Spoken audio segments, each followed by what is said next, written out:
Civil War week, a showdown of two fresh faces on the sidelines. Corey Hall leads his team into battle for the first time against Oregon as interim head coach.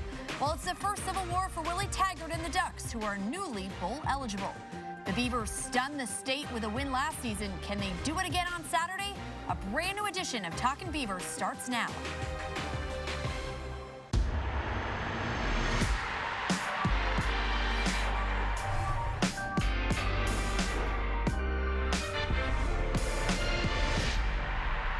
Well, it is on to Autzen Stadium for Oregon State. One final game against a rival Oregon. Does a win there negate the season they've had? We will discuss that later in the show. Welcome into Talkin Beavers. Amanda Maynard, Jason John Baptiste, Evanson Bernard, and Lindsay Schnell. Still to come, a closer look at Oregon, who of course has their quarterback Justin Herbert back. And we're going to discuss the latest on the coaching search. But of course, first discussing this weekend's loss to Arizona State. Kind of feeling like a broken record here as we discuss the same things.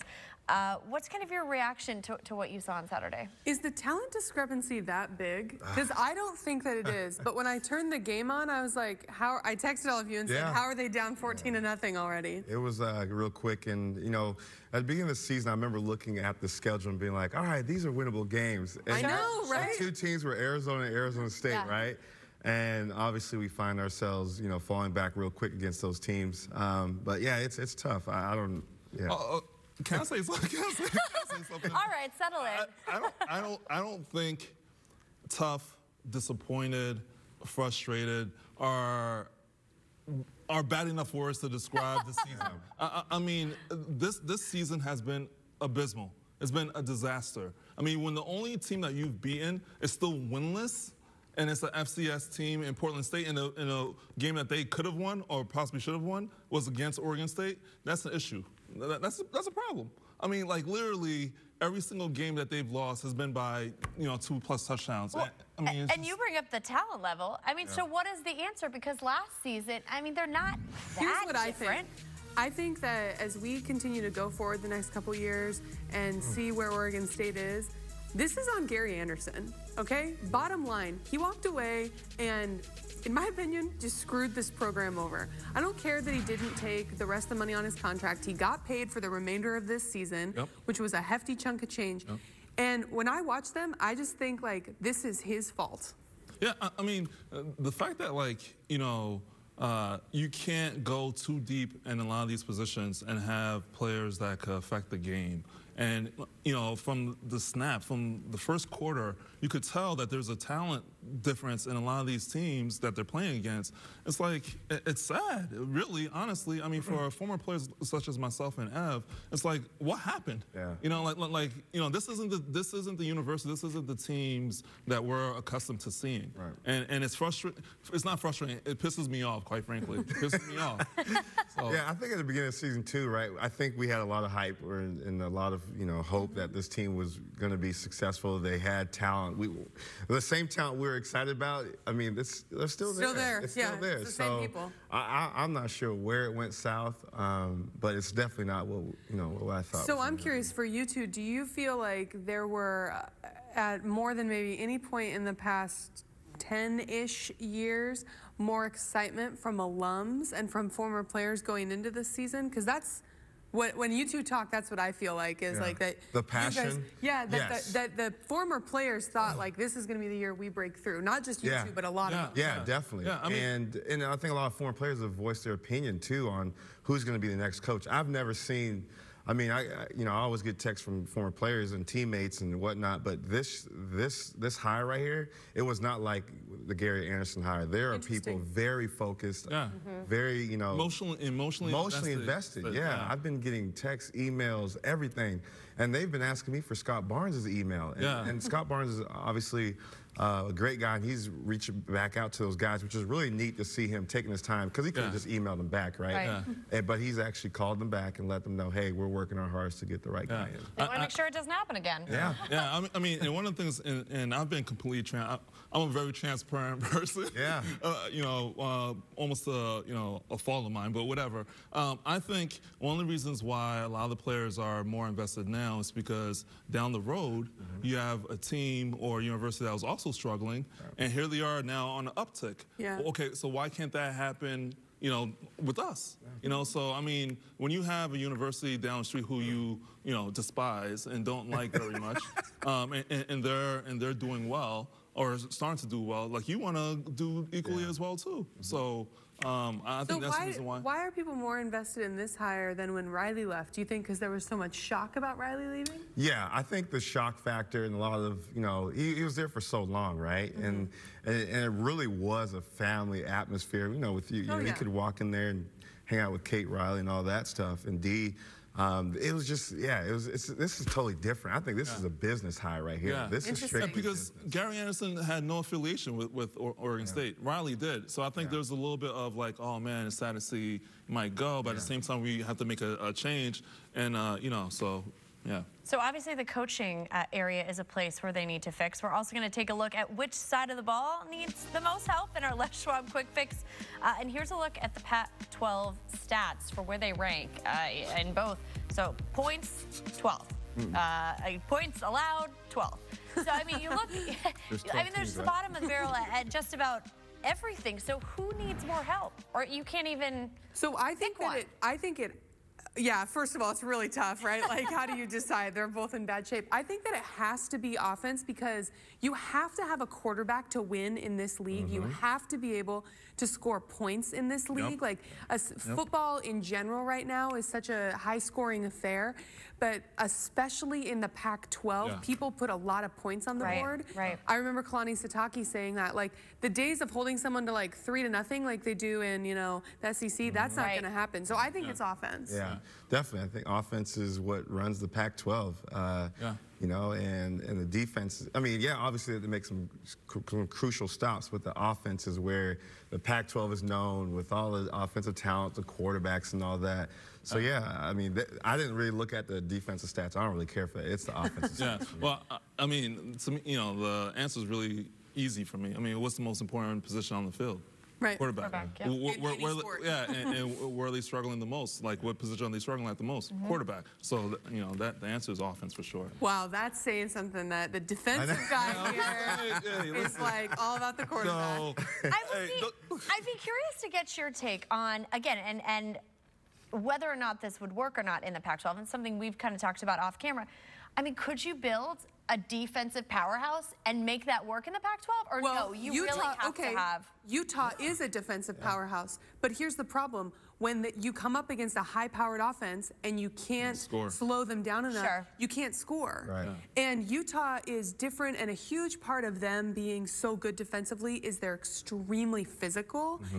That is something that Kyle Whittingham built, 15 years ago. That's really hard to start now. And what makes the Pac-12 such a powerhouse when it comes to offenses is multifaceted. Number one is that the up tempo. Yes. That was originated in the Pac. Now you see other teams like SEC teams and stuff like that, but that was instituted in the Pac-12. So when you have an up tempo team, spread offense, and you're West Coast, right. if you're able to stop somebody, good luck. You know what I mean? So it's very hard. So yeah, offense. You have to keep up. All right. Well, of course, it is Civil War week. A little later in the show, Mike Parker is going to join us with a look ahead to this weekend's game and another Pac-12 coaching job coming open. What does it mean for Oregon State? Well, what a month for interim head coach Corey Hall. He's tasked with the job of filling in as interim head coach. And then this weekend, he's welcoming a baby boy, Isaiah Bernard Hall. And talk about a full house. This is his 8th child. He said Isaiah is the smallest of all of them. He was calling him Megatron when he really should have been calling him Bumblebee. Well, time now for our standard TV and appliance headlines with Lindsay Schnell of USA Today. And boy, it was a busy weekend for Beaver Athletics. Not just football, but a big basketball game as well. Yes, of course. First, I just want to say, Sarah Hall, you're my hero for having so many children. And Corey Hall's crazy when he said that he thought he was disappointed the baby wasn't 11 pounds. Okay, I feel like that energy would be good in was the relieved. delivery room. So yeah, big weekend at Gill Coliseum. Oregon State hosted number 6 Notre Dame. This is, a perennial Final Four contender. The Beavers are still in a lot of ways an upstart. Lost 72-67. This is what Scott Ruock had to say after the game.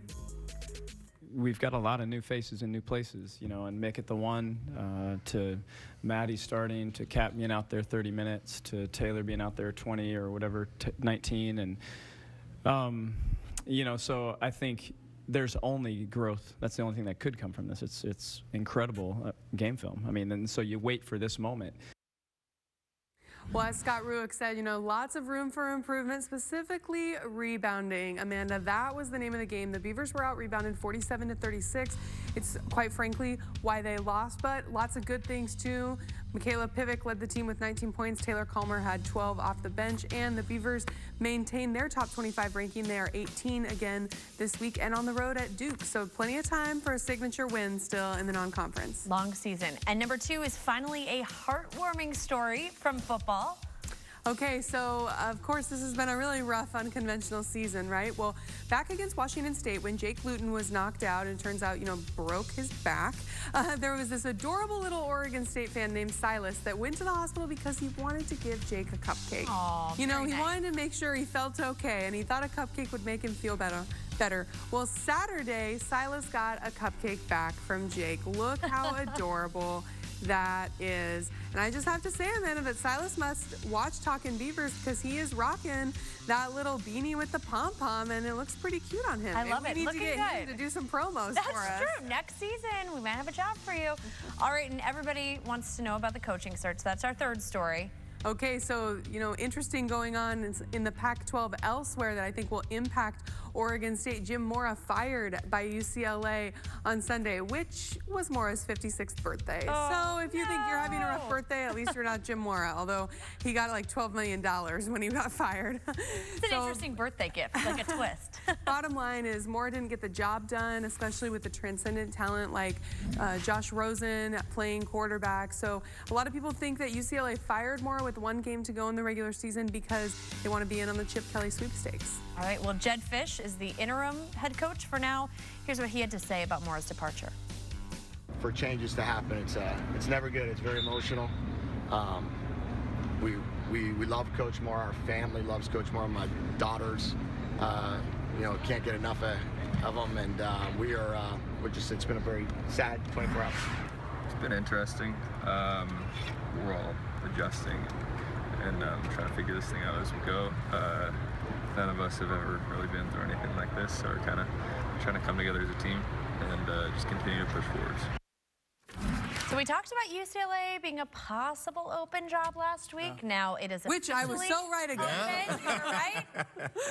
Where does this have the biggest impact on the coaching search? Well, hopefully, I think we've already figured out that we probably have our guy. I think. I'm assuming. Okay. So I think that helps that we are down the road a little more than. So the biggest thing to me is you don't want to be turned down. That's a bad position to be in. That happened to the school down the road. They were turned down by a few people before Tiger got here. And I think Tiger was a good hire.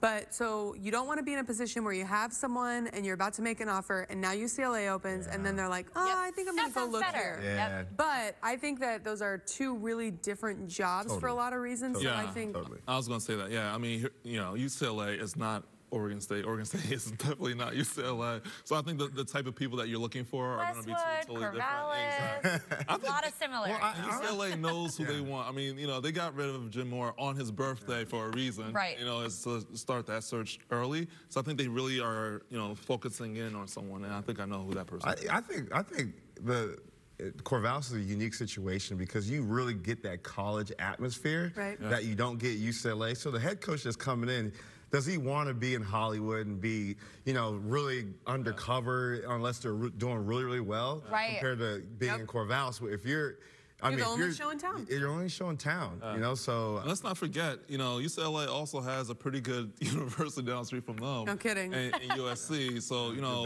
the one thing that they do have in common, UCLA and Oregon State, is that stepbrothers. You know, like they, you know, they've been playing the stepbrother position for a really long time. So I think, you know, in that view, in that aspect, they're really similar. How close do you think we are to seeing an official hire being made? I think something will happen next week. I think because they recognize that the more openings that come up, you know, the more chance there is for someone to get away. Yeah, especially with the last, next week's the last game for a lot of teams. So there's going to be a lot of openings, well, Sunday is, so everyone, Amanda and I know, Friday is Black Friday when we will be the happiest in our lives. Oh, boy. And Sunday, midnight. Sunday is called Black Sunday. It's when coaches get fired. So what type of coach does this program need? Okay, I know we talked about Beau Baldwin. We like him.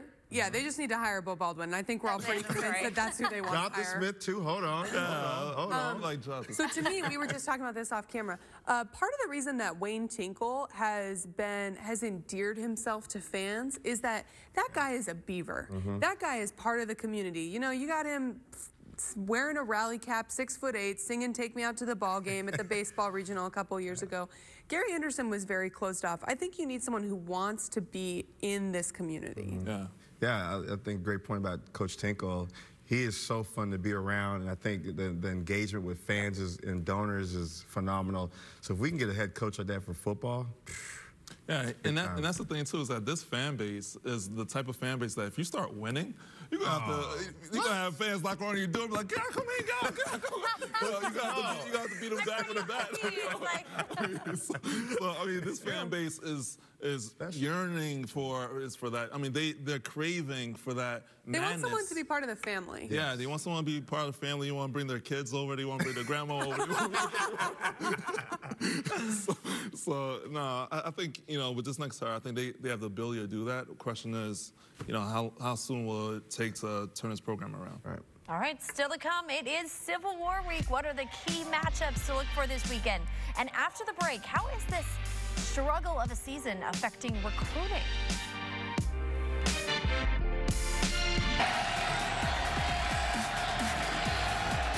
Tyner, the running back. And Tyner through the line. Tyner into the end zone. Beavers get on the board.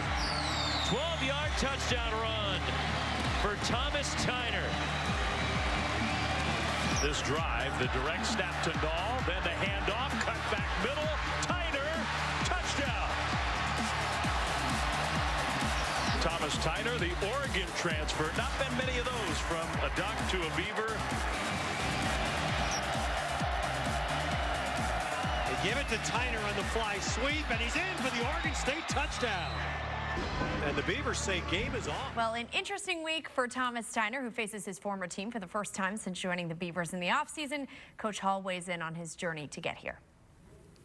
Watching him there in fall camp, watching him get in the fold, you saw glimpses of why he was one of the best athletes, if not the best athlete in Oregon, you know, at a period point in time. But you start to wonder, had he kept going, you know, injury-free, stay consistent with it, what his future would look like. I mean, because even now he still has a bright future, and you know, he's kind of he's had a long layoff, and now he seems to be getting back to full strength. So his story is remarkable, and you know, depending on what he decides to do, you know, I think the sky is the ceiling for Thomas Tyner, just depending on what he wants to do. So, Thomas Tyner, big week for him. What has he meant to this program this season? Well, I just have a lot of respect for Tyner. You know, he's a different kind of kid. I don't mean that in a bad way at all. Has a lot of interests outside of football, and, you know, obviously was a track star, a great piano player. I don't know if people here know this. Yeah, like fantastic. Wow. And, you know, just kind of lost the love of the game. Also had some injury issues. And I think that it says something that he would be willing to work hard to come back. So I have a lot of respect for him. I love it. I mean, I think it's the difficulty to go from Oregon to Oregon State. That's tough right there. Just the criticism, and then, you know, you leave the game for a little bit. You deal with that pressure, right? Oh, why you want to come back now, kind of thing. So to see him go through all that adversity and come back and, you know, finish his, you know, career at Oregon State is really neat. Yeah, and the thing is that who knows if his career is actually over? Right. Because he can't. There's a possibility of him coming back, and what a joy and what a pleasure that would be for him to come back and actually have a better year than he did this year. Because I'm sure this isn't the year that he had planned. You know, I think he wanted to have a better year. He wanted the team to have a better year. So if he comes back and that actually ends up happening, that would be a great salute to him and the rest of his college career. What do you feel like his chances are of getting a medical redshirt? I think it would happen. There's like very little doubt in my mind. I could see it. Might be I don't know. I think it's a small chance, to be honest with you.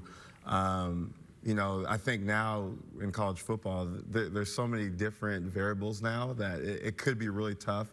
And and then they got the transfer thing, right? You guys got these fifth-year seniors can transfer out now. So there's just so much going on. I just don't really see it happening. A lot of moving pieces there. Yeah. And to tie this to recruiting, I mean, Tyner has an interesting story in that he wanted to go to Oregon State. Tyner would have been a Beaver, you guys. But saw the wrong game. Witnessed a bad blowout loss to Sacramento State. Is that it? Wasn't a blowout, but it was a loss to an FCS. Yeah, that's a blowout in my eyes. Listen, my view on it is that Oregon State should never lose to an FCS team. No. You know, and when I played, we never did. And you know, Oregon State should have the talent that they shouldn't lose. So anytime you have a recruit that comes to a game and they end up getting blown out or end up losing to a team they shouldn't lose to, losing by a touchdown or 3 points is one thing, but losing by 20-something points, like for instance, like this past game that they had, that's not a good look. If you're a recruit. I mean, and the other piece of it too, I think, is like I remember that Sac State game and how mad fans were when they were leaving the stadium. Recruits hear that stuff as people are walking away. It's one thing if you lose a game, but you have this incredible atmosphere. Like women's basketball this last week, there were some recruits in the stands. They brought 7,500 people and took a perennial Final Four team down to the wire. Like that leaves an impression. So I think it's huge. But I don't think that people fully understand. Like I have heard from an extremely good source. When Tyner was in high school, he went to like a big prospects camp, and he was wearing Oregon State gear. And his high school coach had to talk to him about like, you can't wear that. It's going to imply to people that you love the Beavers. And he's like, but I do love the Beavers. Yeah. Like he was gonna, his high school coach Chris Casey, who's now at George Fox, is Pat Casey's brother. Like, they grew up in an Oregon State friendly environment. Yeah. It would have been really neat to see him, have his career at Oregon State. I think things would have been a lot different. I think in our offense at Oregon State is totally different, where we try to make that running back become a star and the feature back. See, but that's a testament to the position in the where they were as in a program. Because if Tyner, who was a hardcore OSU fan, didn't go to Oregon State, that tells you something. Yeah. All right, still to come, we're discussing Willie Taggart's first year on the job and other Pac-12 coaches weighing in on any advice they'd give him. Advice that you've given him for coming to the Pac-12? Or? Absolutely not. Absolutely not. He doesn't need any advice. He's a great football coach and a really good man, too. All right, Mike Parker joining the conversation after the break, what he thinks about the Oregon State coaching search. Well, welcome back. It is on to Autzen Stadium for the Beavers as the Civil War stage is set for Saturday at 4 p.m. Still to come on the show, a closer look at the Ducks, and we're crowning the best defensive player in Oregon State history. And it's time now for our Best Foot Forward, brought to you by the Good Feet Store.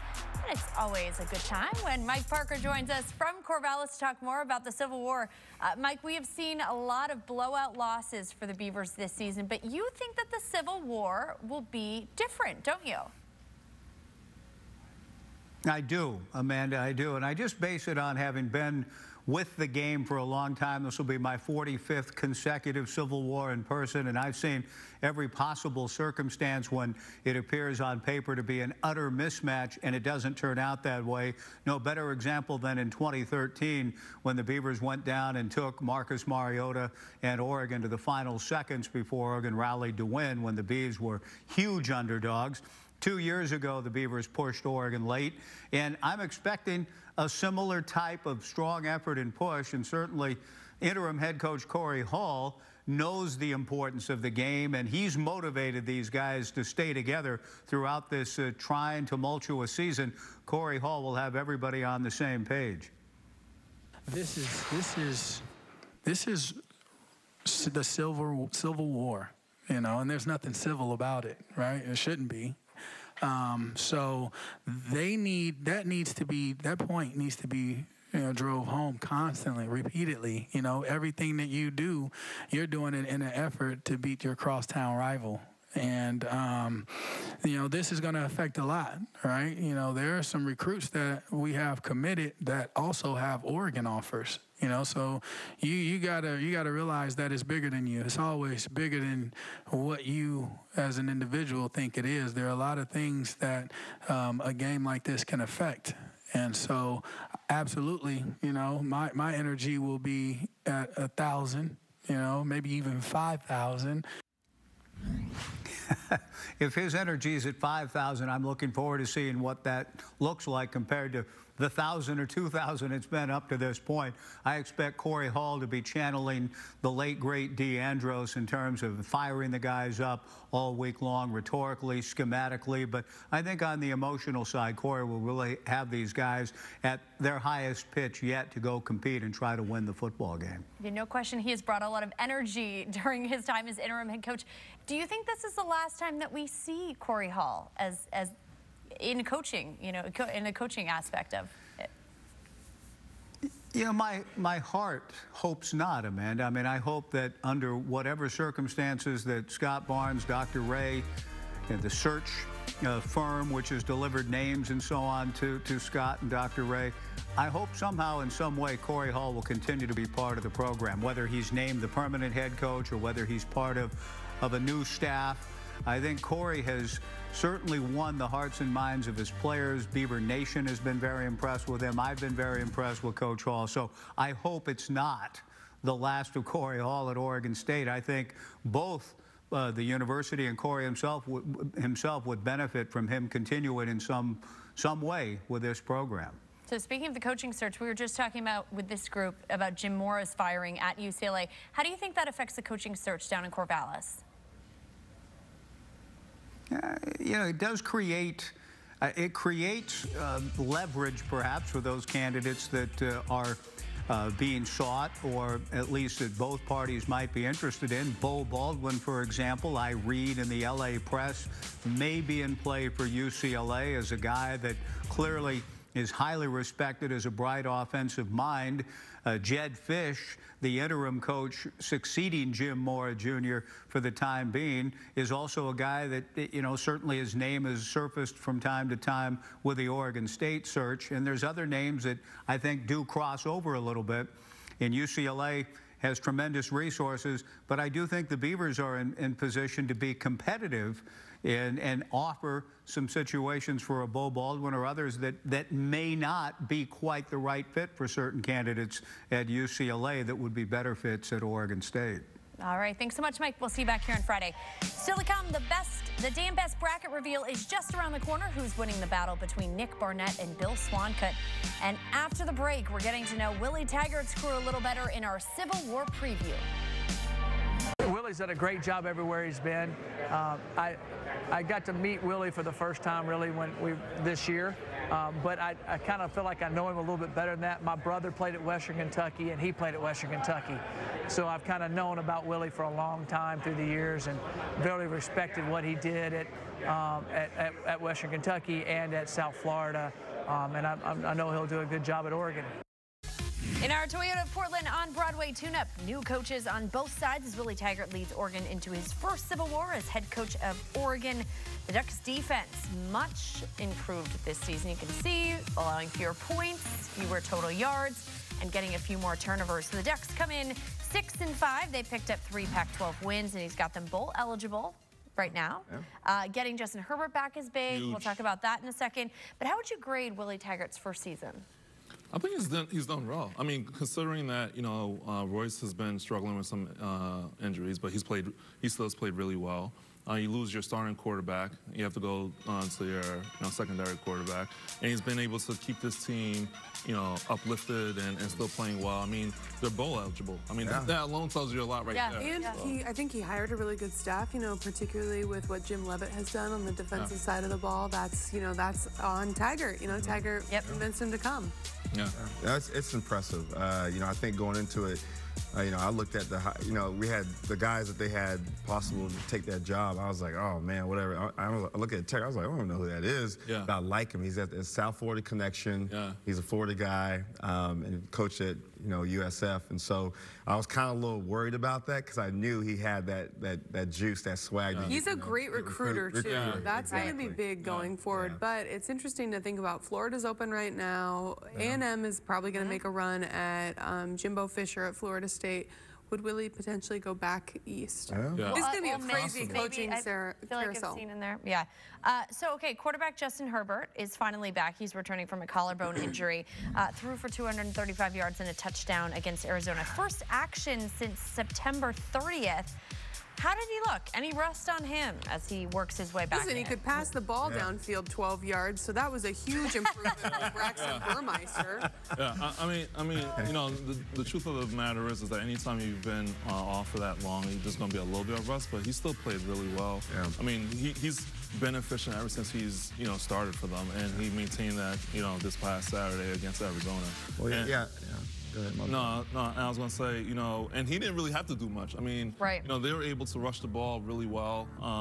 So he hasn't had to really take the game on his shoulders. Right. He didn't have to do it last game. So he'll be fine. It's going to be fine. It's interesting. Again, we had that graphic up just a second ago. Just talking about the record with him, 5-1, without 1-4. Points, 49.3 with him, 15 without. Yeah. I mean, again, the impact is probably immense that he has.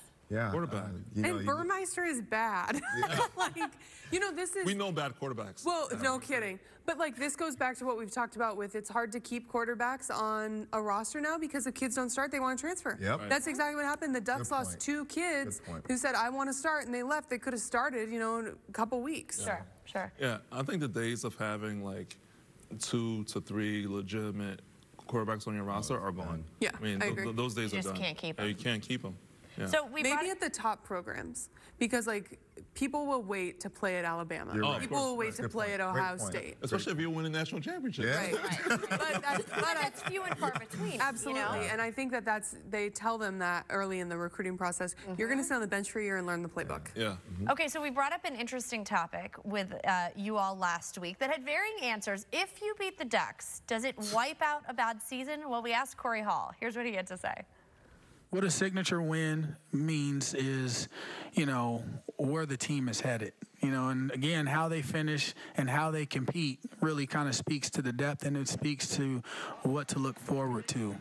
Because it's the only game of the week and the only game that we have to look forward to, ending on a high note really kind of sends a message to not just the fans, but it sends a message to the freshmen, you know, the players that redshirt now. They're able to go into the 2018 season with confidence, right? At least confidence knowing that we can beat the Ducks and we can be competitive, you know, against Oregon year in and year out. It's a game, and it's the only game, right? The biggest game, one of the biggest games of the year, just because of the rivalry that's there. And so I do believe that although a win would mean so much to so many, for me, it's no different than any other week. But it's important because it's your last shot. This is it. This is it, 2017. So, again, I always say you're only as good as your last game. There's no other game to look forward to after this one. It was kind of yes, kind of no, not sure. Yes. I think what he said early on was, like, the most important thing, right? Like, you get a signature win like this, and it's about where the program's heading, because why was everyone excited going into this year? Because they won the Civil War. Yeah. Absolutely. Yeah, you're right. So does it negate a bad season? Does it wipe out all this bad? So I think you can come with me last. I think this year it does. Yes, because this is a weird year. Exactly. Sure. If you get, you know, something to be hopeful for. You have that momentum, you're excited, you know the program's heading in the right direction, you have a new coach coming in, it's totally different from last year. Right. So yeah. This would be a good note to send the kids out on, given what a horrible season they've had, not just because of losses, but because of all this stuff that they had no control over. And this is the senior class's bowl game. This is really the bowl game. Sure. Yeah. So what I was about to say. What do we got? It doesn't negate any of the 10 losses that you had on the season. I mean, does it give you a feel-good story for the seniors going into the next year and something to build on? Of course, yeah. You want to win. It's the last game of the season. You want to win that game. Yes, but does it do anything to minimize the other 10 losses that you have?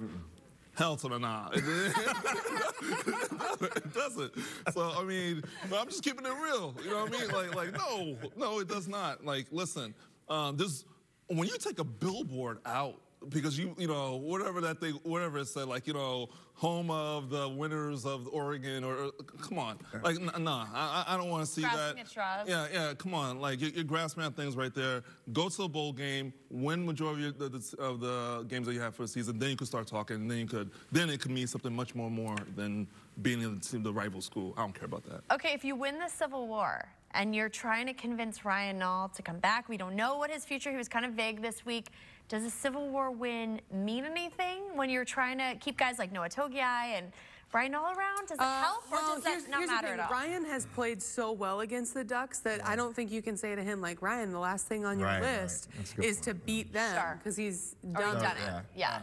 But does it give him hope in, okay, here we are, we've... No, because who's going to make that pitch? Like, there's so many things about the program we don't know going forward.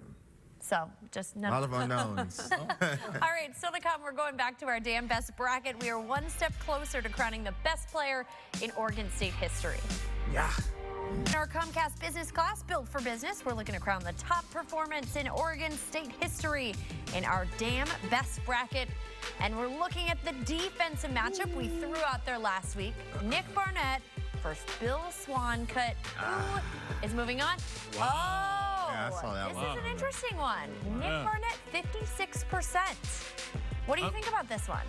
He's the best defensive player. I'm a little shocked by that. No, he's not. You know, because I don't think he had a signature game that you could point to as being a game where, you know, he just took over. I think Swanee had a couple of those games.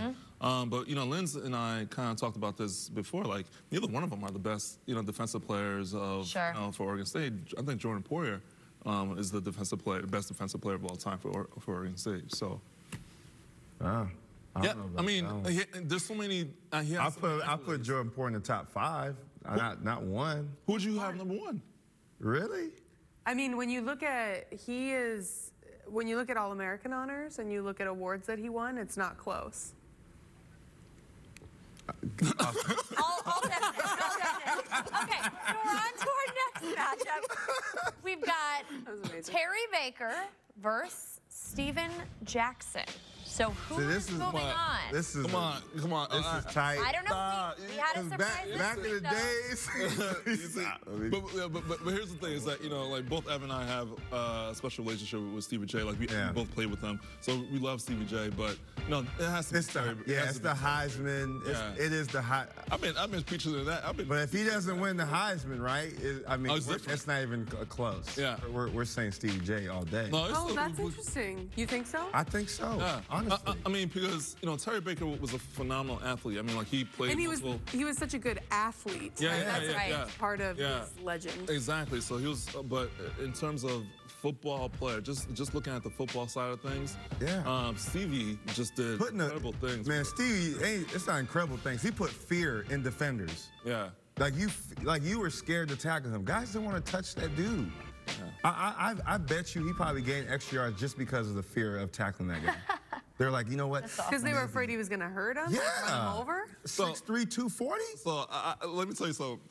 This is my one Steven Jackson story of when we were at Oregon State. You don't know how many, because I used to have, you know, dreadlocks as well, too. I was 6'3", 250. Do you know how many times I was stopped in the street like, Steven Jackson? I'm like, oh, Steven Jackson. No, you're Steven Jackson. I was like, no, I'm not. No, Steven Jackson. I was like, dude. And then finally you said, okay.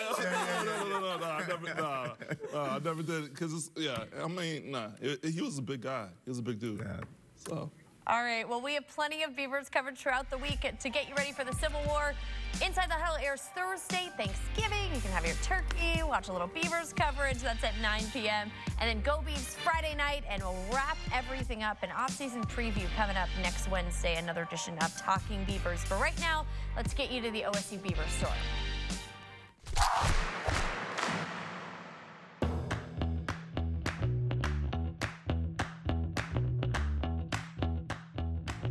Hey Beaver Nation, I'm Melanie. I'm here at the OSU Beaver Store on campus. It's the most important game of the whole season, Civil War.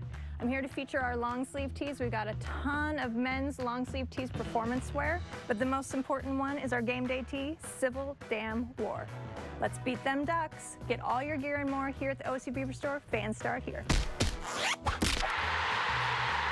Well, Autzen Stadium getting set to host the Civil War this season. The Beavers pulled off a stunner last season, beating the Ducks 34-24. That game Saturday at 4 p.m. Time now for our Wilson Motor Game Balls, and we're taking a closer look at who we will predict to have a breakout game in the Civil War. So, Lindsay, who is your game ball going to? Well, I think it has to be Ryan Nall. You know, he typically plays his best against the Ducks. I don't think it'll be any different this year. It doesn't matter that people know what's going to happen. He shows up against the biggest rival.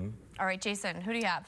Equally as confident, I say it has to be Coach Hall, because he's the one that's been able to keep these players inspired and keep them playing well. So I think he'll have them ready to play come against Oregon. All right, Evanson. Offensive line, the guys blocking for Ryan Nall. You know, obviously last year I think they pounded the ball 30-something times, Ryan did. And so I think they're going to definitely be the X factor in this game. So, okay, last season, Ryan Nall, 155 yards, 4 touchdowns. Does it all come down to, well, one, Oregon State, really, this is all they can do on offense. But is that really what it's going to be, if whether or not they can get the run game going? Yeah, I think they have to sustaining establish. long drives to keep Oregon's offense off the field. Yeah, exactly. Yeah. What do you think about that versus their improved defense, Oregon's defense? I mean, how good are they against the run? What's going to be the biggest Well, they shut down Khalil Tate. Yeah. I mean, that was says enough right very now. different. You know, Yeah, we he's talk about a running style. Yeah, but I mean, it's not going to take much for them, you know. I mean, look, this could be a blowout. That's the Yeah, bottom line. So that's to the me, thing. here's the big thing. You need to compete if you're Oregon State. exactly. You need to That's where play it's like this game matters when it comes to pride. And they will. It's Civil War. I think no matter what the record is, I feel like Civil War is always one of those games where you can go 50-50. Yeah. Both teams Throw out the have a records. chance. Yeah, both teams have a chance. And if the weather is like what we've been showing, like with that sunny skies, or you know, Right. then, I mean, you know, who knows what happens? But yeah. All right, predictions for Saturday. And Judy said I think the blowout, Ducks so are gonna. No, I think the Ducks are gonna win. I do too. by a lot? Is it going to be competitive? By the way, the jacket. We haven't even said anything about the jacket. Love the jacket. Oh, Love the jacket. thanks, guys. Little flair for Civil War. All right, we'll see you back here on Friday.